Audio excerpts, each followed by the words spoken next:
The FIVEaa Sports Show. Stephen Rowe and Mark Bickley. Weekday afternoons from 4 on Adelaide's FIVEaa. Port Adelaide one little bit, Bicks. were unable to crack a determined Brisbane outfit on Saturday night. Let's find out all the ins and outs. Brett Montgomery, assistant coach from the Power, joins us. Monty, welcome to the show.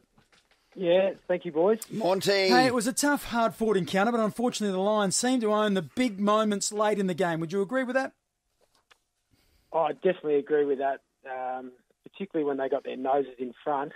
I think it was one of those games where we came up against a team that's, I think, really, really hot at the moment. We were able to get them to change the way they played. We were able to get back in front after what was a dreadful start. But, yeah, just when we hit the front and got ourselves 10 points in front, we just didn't show the composure we would have liked. We'll get back to that point, Monty. I want to start at the start. Another 4-goal start to the opposition. I know it's away. You fought back, which is great. The decision-making of starting Paddy in ruck this week and not Lycett? Yeah, look, I think there was a little bit of venue stuff where the ball bounces a little bit higher. You can certainly get some penetration from centre bounce. Not that we haven't been getting it with Scotty, but we wanted to get Paddy up and about nice and early. We want to make sure that we're providing the best opportunities for both players forward and around the ball. So, look, we thought that Paddy had a bit more scope in his game, and by getting him into the centre bounce to begin with, we thought we might be able to tap into it. Okay. And the starts, another 4-goal start, have you spoken about that? Is that something that needs to be addressed? Or is it an event? Is it a trend? Where do you sit with that only after 3 games, Monty? Yeah, I think other than acknowledging that it's poor and something needs to change, the intervention, if you like, if there is any, will come later in the week about the way we prepare our players pre-running out or out on the ground or whatever it might be. And the answer to that might be we don't need to change anything, and we've just been jumped. But clearly in the last 2 weeks in particular, defensively, we just haven't got the job done, particularly in the first 10 minutes. So that's something that we will look to shore up really, really quickly. Yeah, it's interesting. Connor Rowie has a shot from probably 15 or 20 metres out, which was the first score of the game and unfortunately missed. We'll get to him in a minute because he was outstanding. But in tight games, you need to make the most of the opportunities. And there were periods, particularly in the second quarter, where you just didn't finish off in front of goal. That must be frustrating, particularly when it was a couple of your senior players. Yeah, nothing's changed in terms of bad goal kicking's bad footy. I think every club will take their turn, and they generally do take their turn in that space where it doesn't go as well for them as they would have liked. But I think all the guys mentioned that we know about were so out of character for them. So I would expect that they'd tidy that up pretty quick, and we wouldn't see that again. So, like you said, 2-7 in the second quarter or thereabouts didn't really give us the dominance on the scoreboard that we were showing around the ground. Well, one bloke who was outstanding, Connor Rowie, in just his third game, 5 goals, 2. Just his calmness around goal and some of the things he did was outstanding. So you must be absolutely excited to have him at your footy club and showing what he did so early on in his career. Well, we're thrilled to have him. We were thrilled when his name was called out.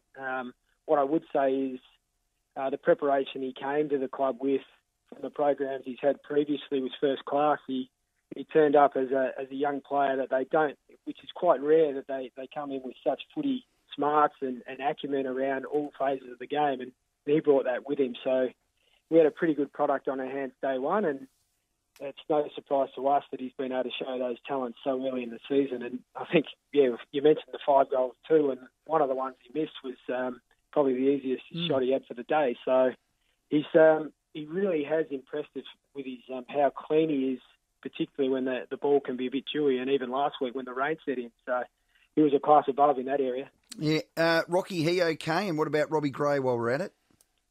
I think at this point we're pretty confident that they've both pulled up to a level that we're happy with this time of the week. Obviously they'll need to get through quite a few things, jump through a few hoops, but we'll get them handed back to us from the guys downstairs in medical and conditioning later in the week, and I'm pretty sure they'll be fine. Okay, and just an update on Charlie Dixon. Will he play again this year? What's his medical prognosis with that injury, Brett? How's it going? Yeah, look, all reports is that the latest procedure that he's had done around the ankle was really was a successful one. They found they found something in there that we needed them to find, because if they went in there and found nothing, we'd be sort of scratching our heads. So he's pretty clear about where he's at in terms of bouncing back and recovery. Time frames, we've been given none. In terms of his mental state and his attitude, well, we're really happy with the player we've got, who's on track to build up again. But I think it'd be silly of me to put a time on it, and it'd be even sillier of me to say that he wouldn't be back this year.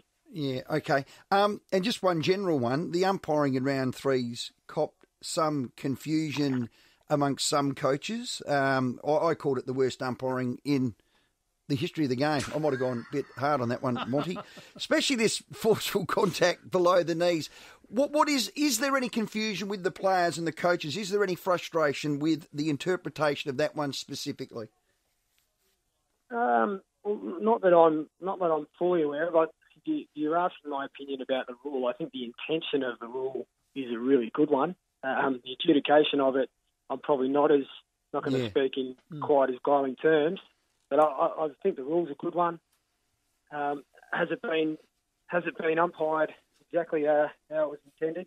Probably not. It's a tough game to umpire these days, that's for sure. Yeah, no, well said. Hey, Monty, well done. Richmond Saturday, a cracking game ahead for you guys. You'll bounce back. You thought you were unlucky in the end.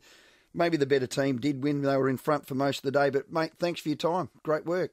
No, pleasure. There well we go. done, Monty. Brett Montgomery, assistant coach of the Port Adelaide Footy Club. Book your Port Adelaide Footy Club 2019 Shanghai packages with FIVEaa Travel. Packages start from $929, which includes your China entry visa. Book yours at raa.com.au. Just repeating the news, Dustin Martin has been offered a 2-game ban for that incident which took place behind the play, made high contact with his opponent. And the reason I say that to Monty at the end, contested ball, Port 1, 47-43, stoppages 165 to 158. Plus 11 for tackles, plus 9 for inside 50s. They just couldn't convert on the scoreboard. I mean, I know they got jumped at the start, but they really did fight back. It was good, but, they didn't get the cigar. The FIVEaa Sports Show. Stephen Rowe and Mark Bickley. Weekday afternoons from 4 on Adelaide's FIVEaa.